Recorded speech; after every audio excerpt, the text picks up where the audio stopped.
you got to make it easy for people to make a change. You're going to get a few people who are going to do it anyway, because they say, I really believe in this. I'm willing to make the effort, even though I know it's kind of a pain. But most people are going to say, no, you're asking me to do this. You're asking me to do that. I got to figure out all this stuff. I've got everything else going on and my work and my kids. And you want me to do this too? Oh, Lord. So the more you can make it easy for people, the more likely people are to do it. You are now listening to the highlight reel builder for authors, the Going North podcast. I'm your host, best-selling author, and Maxwell Leadership Certified Trainer, DomBrightmon. And you're going to be getting some tips and techniques to advance yourself coming up next.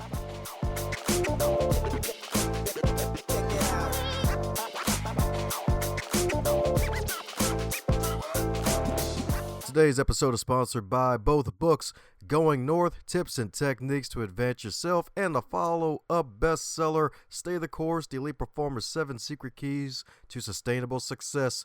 Head over to Amazon.com, pick up both books. They are available in a trifecta of paperback, audio, and ebook. Cop all three of both and be on the lookout for another book from yours truly to help podcasters succeed. Now let's get on with today's episode. And today on the highlight reel builder for authors known as the Going North podcast, we have another super special, awesome human for you today, courtesy of my good buddy all the way down in Florida. That's right, indeed. Florida, who likes to pronounce things properly. Kathy O'Shawn, that's right, indeed.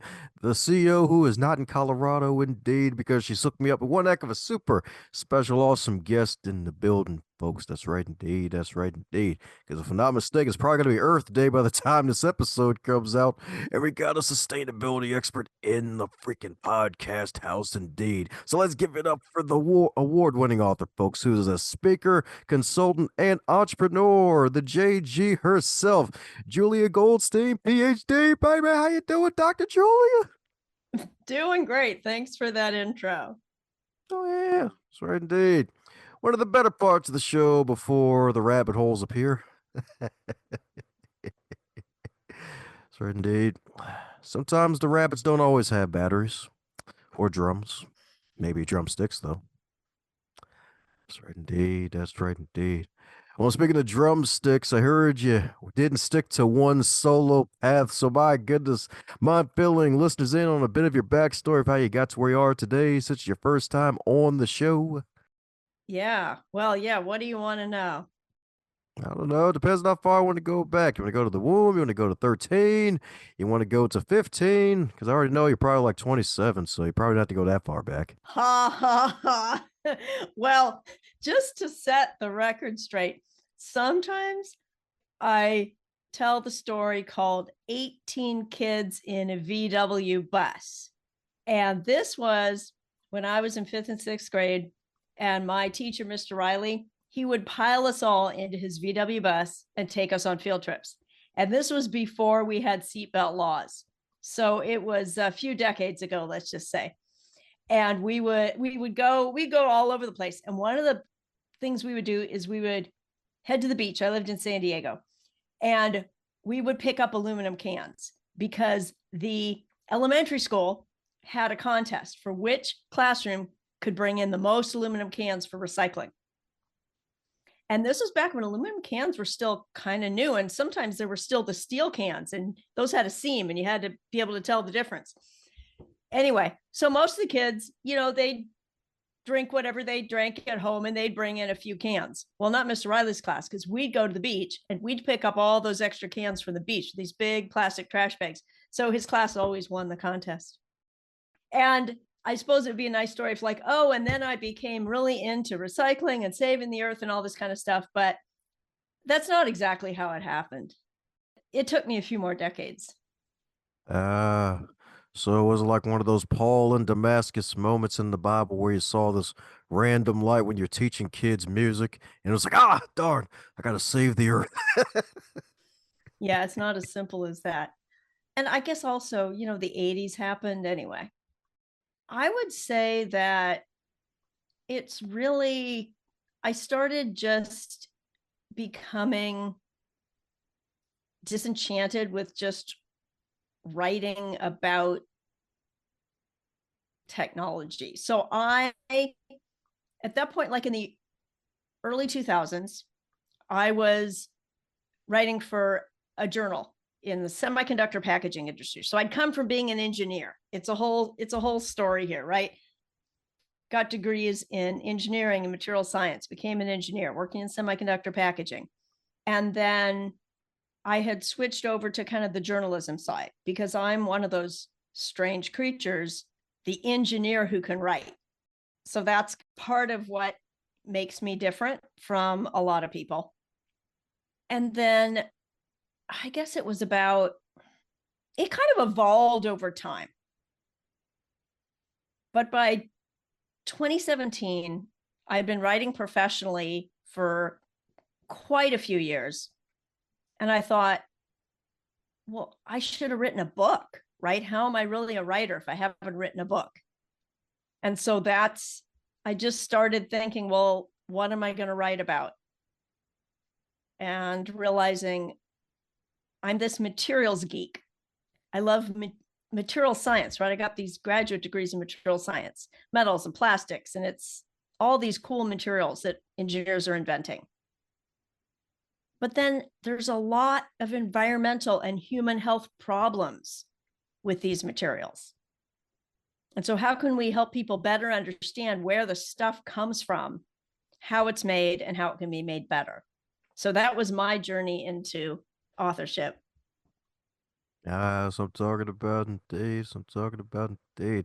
It's kind of interesting too, because you're writing for quite a few years on end. Because if I'm not mistaken, you've kind of been an entrepreneur since what, 95, right?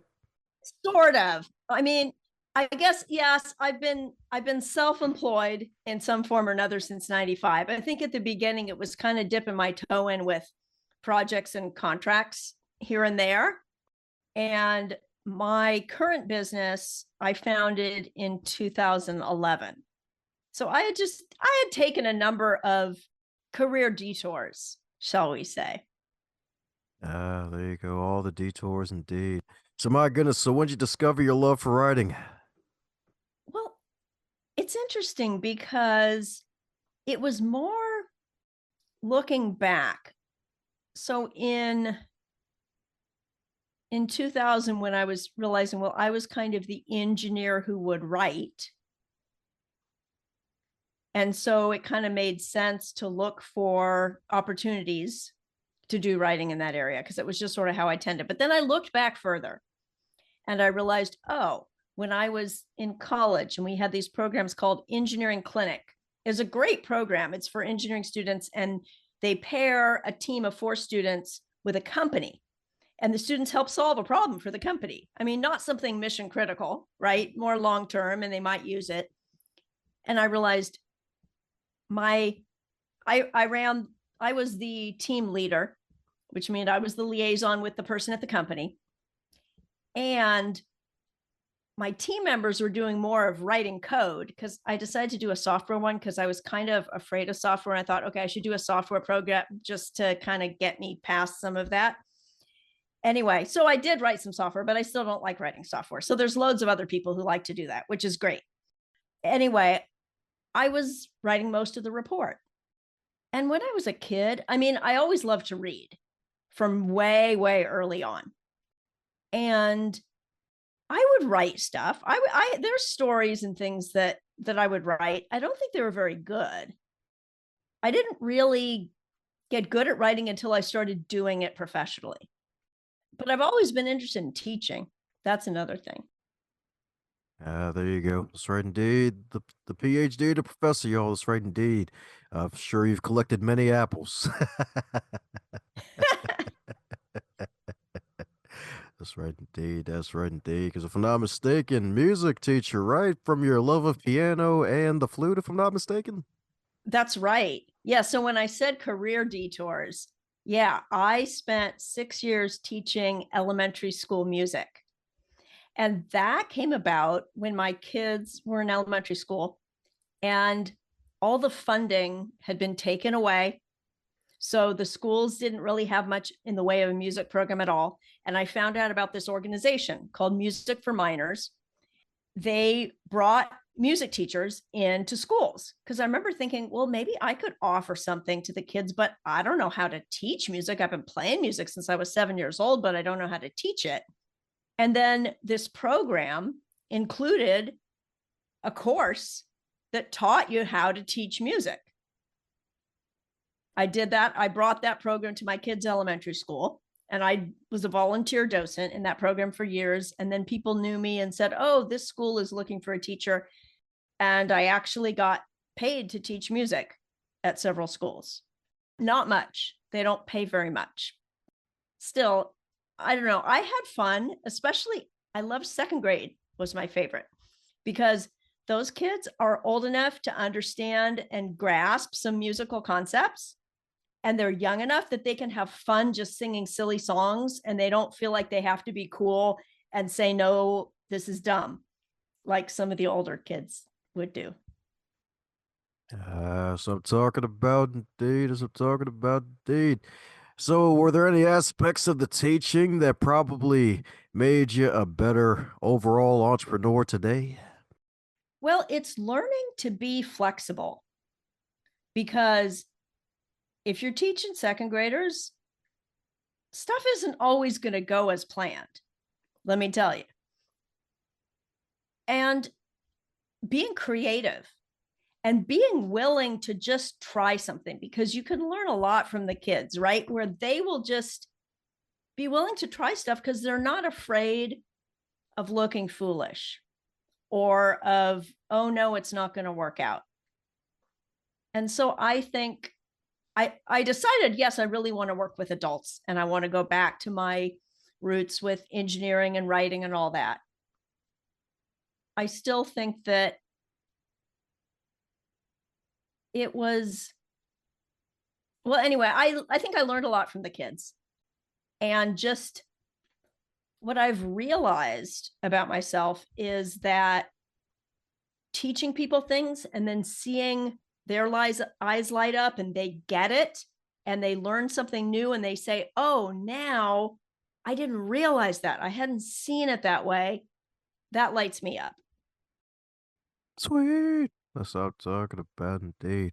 Light you up indeed. So my goodness. So speaking of lighting you up, I hear you trying to lighten up the earth from both ends, from the regular everyday human who's working 9 to 5 to those who are employing those who are making the 9 to 5s. Yeah, absolutely. Again, it was kind of this started from this really growing realization about the negative impacts of materials, of all this stuff, about what's involved in producing all the things that we have, and realizing a lot of people in the world really probably ought to do with a lot less stuff, and maybe let's distribute it more evenly, but that's a whole nother issue. I have focused more recently on manufacturing companies because of the need to change how we extract the materials, choose materials to make things from, how manufacturing is done, and then what happens to it after it's made, whether that's in packaging, that's how are we going to deal with the stuff when it doesn't work anymore, like my broken laptop. Anyway, also because I have this engineering background, that I can talk to the companies that are doing this manufacturing work and talk with the engineers. And I don't know everything they know. They know a lot about a very specific topic, right? They have deep knowledge about one particular area of the stuff they do. And I know a little bit about a lot of different things. And what I can do is ask them the good questions because I understand some of what being an engineer is about. I can talk to them kind of engineer to engineer, but saying, okay, my specialty is over here and yours is over there. And I just didn't understand that word you just said. So could you please explain it? There you go. That's right indeed. So my goodness, so with that edge, I guess the engineer's edge in a way, like what Probably helped you to really convey the importance to others because at face value, some folks can be like, sustainability, green, the earth is fine. Like, we'll be all right. Like, what's that? How have you dealt with that challenge? Yeah, I mean, it's interesting because there are several kind of main obstacles. And it's actually huge. There's this book that I read that's about why people tend to not act on climate change. And a lot of it is it's just too huge a problem. And also, it seems too far away. If you're talking about, oh, we need to be this by 2050, and you're like, 2050? Okay, we could all calculate, right? If we're around in 2050, how old we're going to be. I'm going to be very old. But even the young people aren't going to be so young anymore by 2050. But there are things that we can do today. And so people either feel like, wow, this is so big. I can't do anything about it. I'm just going to go on with my life the way it is and let whatever happens happen. So some people kind of feel that way. Other people feel like I'm trying and I'm working to make a difference and not enough other people are doing it. There's also this mentality that business needs to be just all about profit, and that the bottom line, and look at your margins and look at your sales, and did you increase, and what is the stock price? And that has been the real primary driving force behind capitalism for a really long time. There are, fortunately, especially in the last few years, more companies where the executives are saying, no, this isn't the only driving force. We recognize that we need to do something about it. And some of it might be there's regulations pushing them, especially in Europe. They say, oh, if Europe is going to ban this and such, and we're not talking 2050, we're talking now or a year or two from now, we got to find a way to do something about it. Or these leading companies, the industry, are taking action. If we don't, we're going to get left behind. And there's all this different thing about who's responsible and who should do it, and should these companies are just throwing on the individuals. It's the consumer's fault. Well, communities, businesses, government all play a role. Yes, indeed. Yes, indeed. But it's so definitely true, though. And the onus does go like really all around. It's like, hey, it's like try to make changes where we are as regular consumers. And then, of course, the big wig companies and the big organizations, like, hey, so make the changes too, because hey, we only got this Earth to live. It's like, hey, we don't have Mars yet, and no one's itching to really go to Mars in my network anyway. So for those maybe thinking, man, so how can I make a difference? Where can folks make that start? Yeah, and I think it depends on where you live and where you work. Like, it's interesting. So in my book, Rethink the Bins, I talk about recycling and composting. And composting is actually really important because a lot of the methane in our environment, that's one of those greenhouse gases that's causing all these problems. It comes from landfills because most of the stuff in landfills is food waste. And that ought never to go into landfills. And so I was recently involved in a whole program in a community group that we were talking about this. Well, I live in the Seattle area, and here we have curbside collection of the recycling and the trash, and we also have an organics bin. And you can put in your yard waste, right? If branches that fall off the trees, or if you have a lawn, you mow it, you have scraps, you have all that. And you can put in all your food waste and even compostable packaging. And so we can just put it right in this bin at our curb. Well, only 2% of households in the US have that kind of access. And there's other countries, people don't have the option to do that. And you can make your own compost bin, but that's not necessarily, I mean, it's doable, but are people going to take the time and effort? Because that's another thing. You got to make it easy for people to make a change. You're going to get a few people who are going to do it anyway, because they say, I really believe in this. I'm willing to make the effort, even though I know it's kind of a pain. But most people are going to say, no, you're asking me to do this. You're asking me to do that. I got to figure out all this stuff. I've got everything else going on and my work and my kids. And you want me to do this too? Oh, Lord. So the more you can make it easy for people, the more likely people are to do it. And if you can get, I mean, there's great stories, of involving whole communities, and it is possible to make change. And to make all the change we need fast enough is going to take a massive overhaul of a lot of the way we do things, especially in the wealthy countries like the US. And I know not everyone in the US is wealthy, but overall, most of the people are compared to people in a lot of other parts of the world. And so, I mean, some of it is just if you are, and we're not talking like those ultra wealthy, okay? The billionaires, yeah, they totally need to change what they're doing, but there aren't that many of them.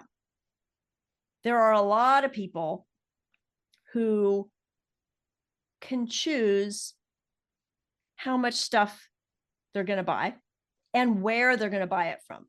So that's the other thing. It's like a vote with your wallet. And what companies do you want to support? And there's a lot more interest in people saying, I want to look at what is this company doing? How are they taking care of people and the planet?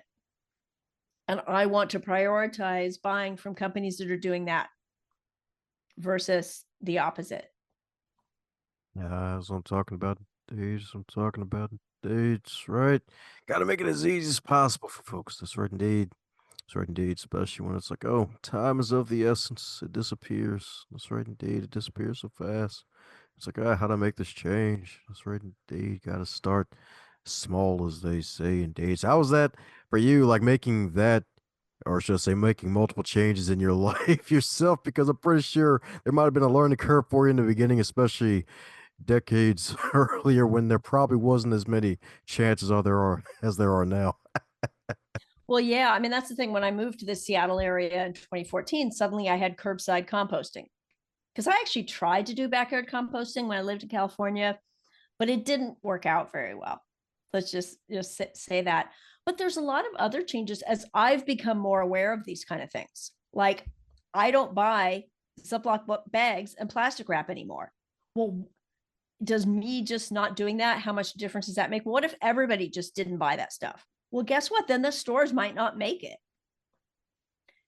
And the thing, I guess, for people at their workplace is to think if you have these kind of values that say, I want to protect the environment, I want people to have safe places to live and work and access to fresh air and clean water, and you say, I care about these things, I would say, well, take a look. Does your workplace reflect those values? And if it does, excellent. And if it doesn't, then I guess I can see several possible choices.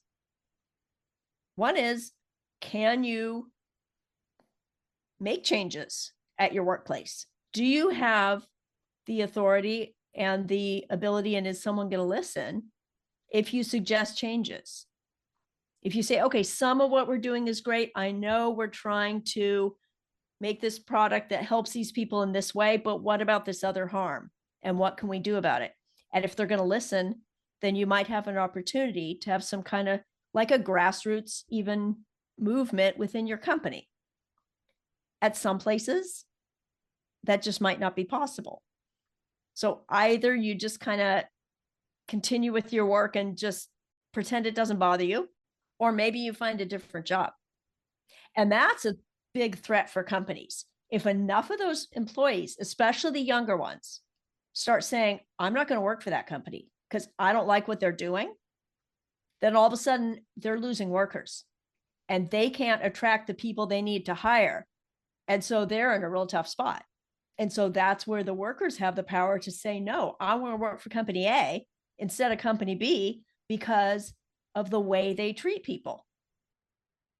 So I'm talking about indeed, especially now when a lot of layoffs are happening and a lot of folks are still trying to escape work. Yeah, I mean, again, not everybody has the flexibility. And I know some people you can't just, oh, I'm just going to quit my job. I mean, not everybody has the luxury to just do that. And then they got to, where's the next job going to come from? And so I don't mean to like make light of it. You could just choose what you want and just, oh, work with your passion and all that. That is nice for some people.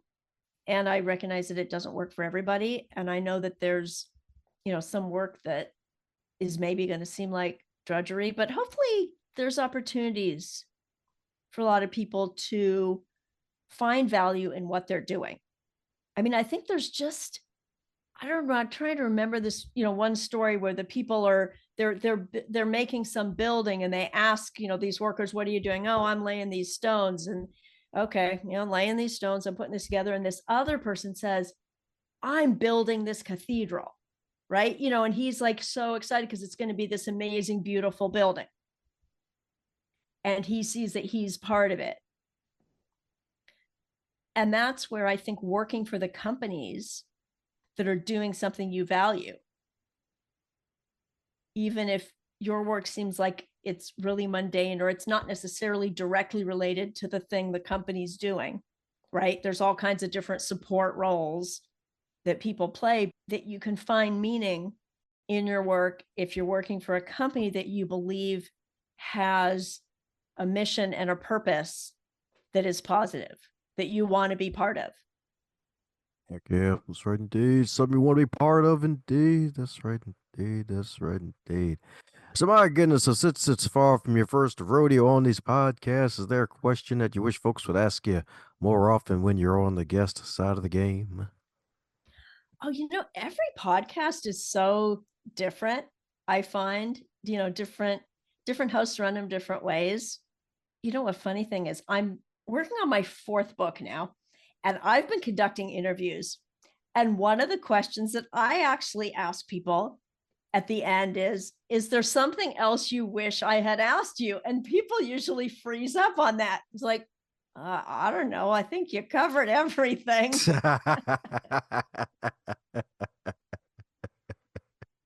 Ah, don't worry, ice cubes don't happen here that often unless there's penguins involved. So my goodness, a fourth book. So what can we expect from it? Is there a timetable for it? Well, that one, it's going to be coming out in 2024. And we don't have a publication date yet, but it's called Materials and Sustainability. It's based on my first book, Material Value, that came out in 2019. And I'm teaming up with a co-author for this one. And it's funny, I met him, well, online in 2020. He had read my book, Material Value, and thought it was amazing. And he wanted to meet me. And we set up and we had a Zoom call. And then we've kept in touch over the years. And he's at one point said, oh, I think there should be a sequel. There should be an update because the world has changed. The book's still good and things have changed. When I look at some of the companies that I covered, well, some of them, oh, they're not in business anymore. Okay, well, let's adjust there. And other Right. things are brand new. I just had an interview with this woman from an association that, oh, I didn't talk about it in my first book. Well, of course not, because it wasn't founded until 6 months after that book was published. Things are changing and we want to do this update. I also realized, wow, I've got a lot of other things going on. I just released my third book in November 2022. So I was in the process of getting that one going. That one's called Beyond the Green Team. And I said, I don't have time to write another book. But then I realized, wait a minute, I can team up with Paul and he's going to write these brand new chapters to add some additional materials we didn't cover. Because I mainly talked about plastics and metals. And then there's new chapters on paper and paper products, on glass, and on new materials, which are like a whole host of biomaterials and all kinds of amazing things. Well, he's writing those brand new chapters. We're both doing more interviews and all, but realizing I don't have time to write the whole thing. If I team up, it can get done. And the two of us together have more reach than just me on my own. Collaboration is a good thing. That's something you could ask me about, right? About the importance of community and having people around you that share your interests and you can bounce ideas off each other. Like you mentioned Kathy at the beginning of the show who introduced us. I met her through an event at the Nonfiction Authors Association. And that's a great community for nonfiction authors. There's communities for all kinds of things. There's business associations, there's interest groups. And I think it's just super important to not be just all on your own, because I work from a home office and I could be easily isolated. And I feel like I need interaction with people. And I've gotten to know so many people over the last few years from around the world. I mean, Paul lives in London. He and I have never met in person. That doesn't mean we don't know each other. It doesn't mean we don't work together. Sweet. There we go. That's right indeed. You love to see it. That's right indeed. That collaboration. That's right indeed. Some of the magic glue that brings us all together. That's right indeed. It's like music and food. It brings us together. That good old collaboration. That's right indeed. And who knew plastics bring people together too? That's right indeed. Well, plastics can get you into all kinds of debates. And it depends. And it's not just one material. There are so many different plastics. There are really good uses for plastics, and there are places where plastics are really the best material for a situation. Wrapping all your produce in the grocery store is not one of them. Oh my gosh, one of the worst things. Anyway, a lot of this produce, like bananas, oranges, they come with their own natural packaging. Didn't you know that? They don't need more. Yeah, it's so darn true. It's like some people they just throw their bananas in plastic. I'm like, dude, why? It's already got the skin. Besides, just gonna unwrap it later. Like, why are you carrying it in the plastic for? Just throw it in the cart.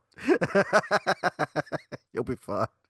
Yeah, so for disposable packaging, yeah, I mean, there's some places where it can be helpful, but a lot of it we really need to get rid of. And that starts by maybe asking places to have less packaging. And honestly, a lot of companies are listening and they are doing work to reduce the amount of packaging and recognizing that they don't need all that packaging to protect their product in shipping.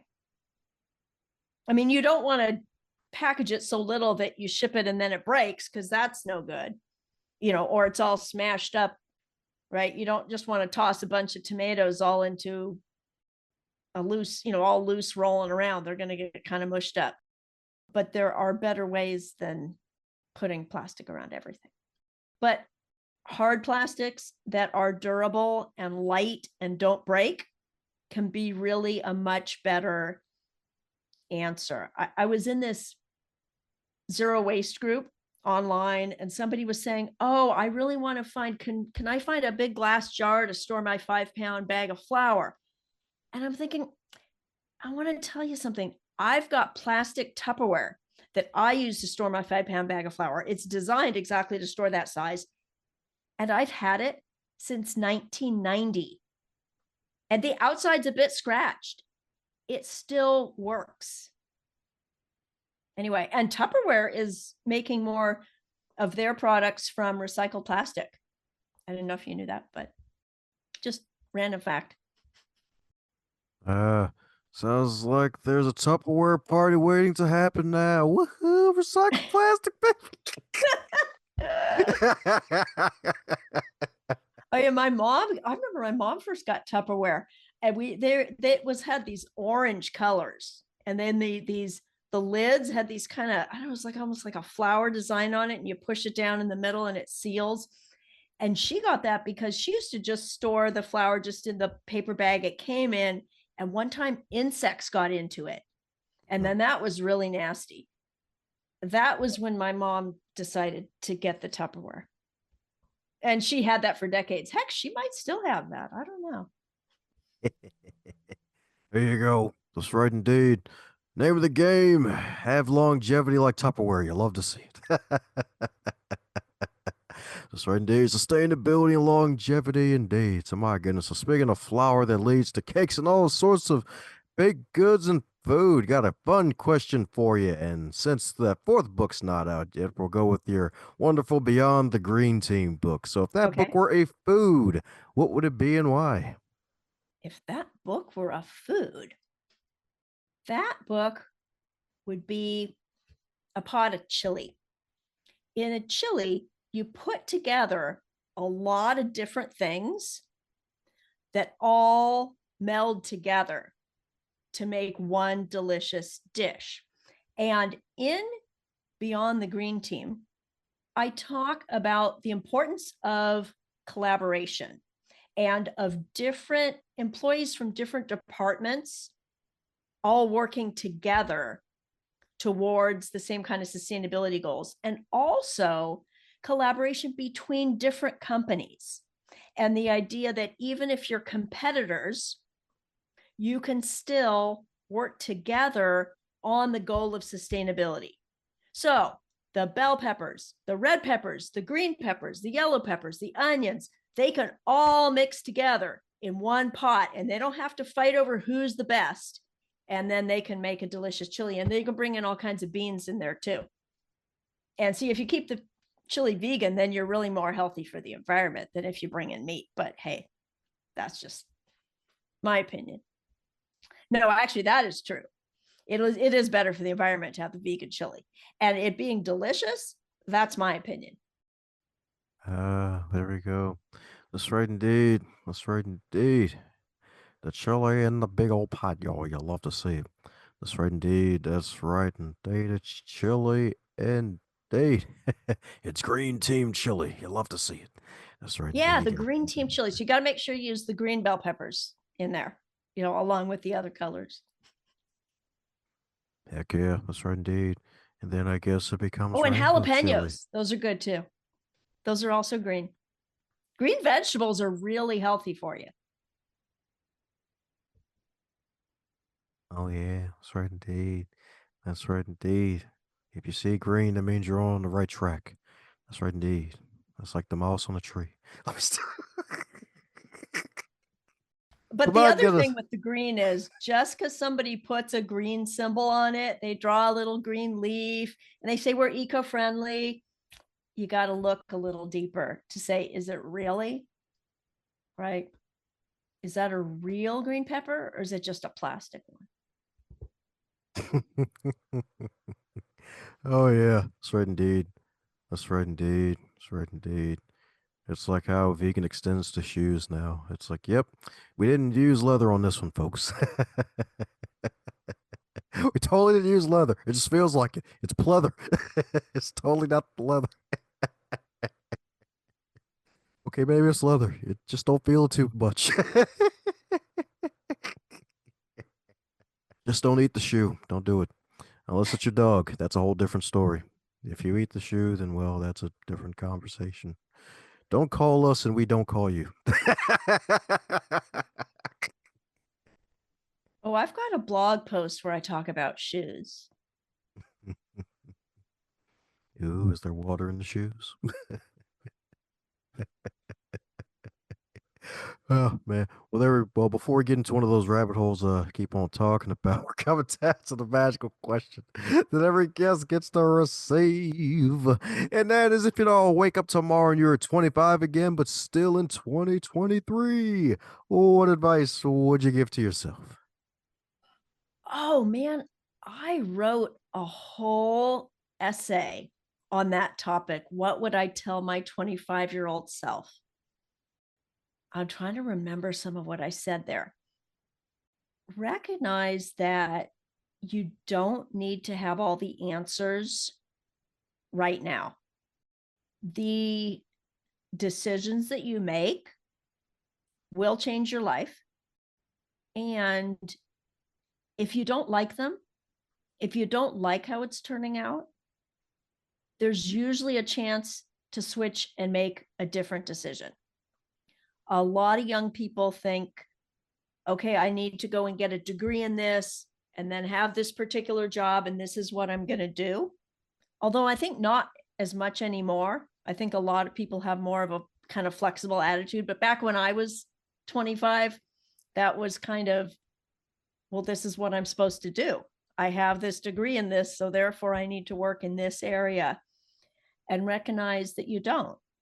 And to realize that your parents have a lot of wisdom. I was just maybe starting to recognize that, right? There's that, I'm not sure exactly who it's attributed to. It might not be even the whole story, but that little kids really look up to their parents.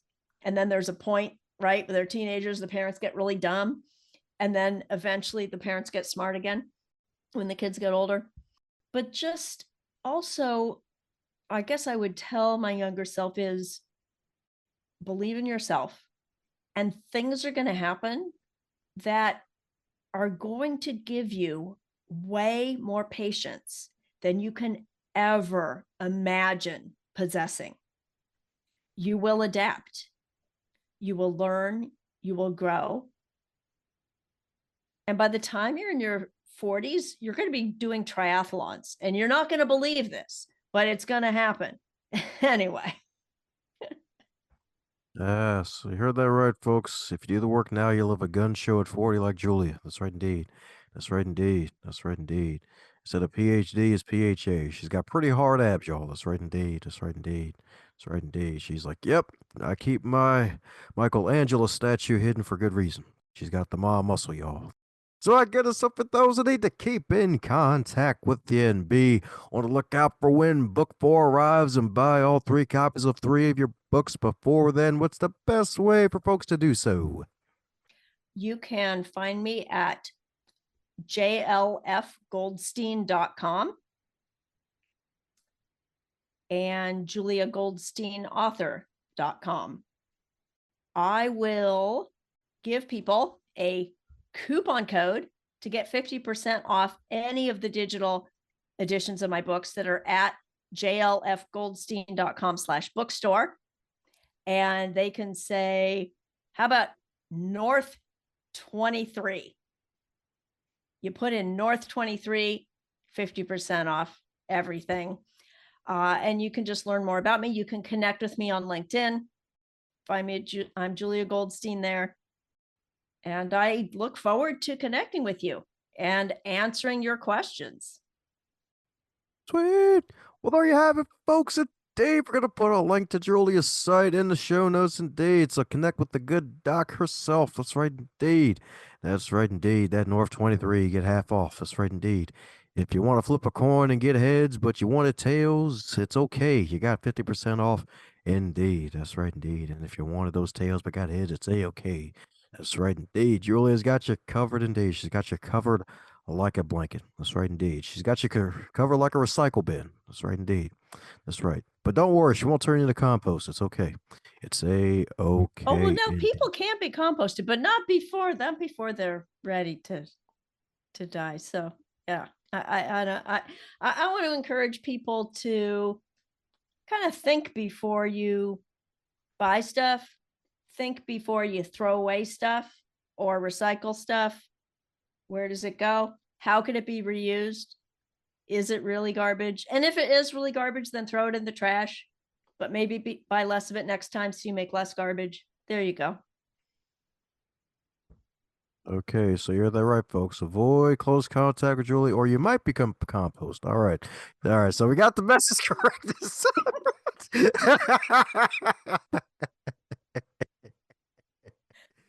If there's a town named Recycle Town next to Julia, run. Just run. Don't ask questions. Just run. It ain't just plastic bottles they're recycling. I don't believe in shaming people and saying, really, no, I believe most people mean well. That's right, indeed. That's right, indeed. That's right, indeed. Especially when there's water involved, indeed. So, heard that right, folks. Check out Julia's stuff. Check out the Good Doc site. So, any parting words before I close up shop?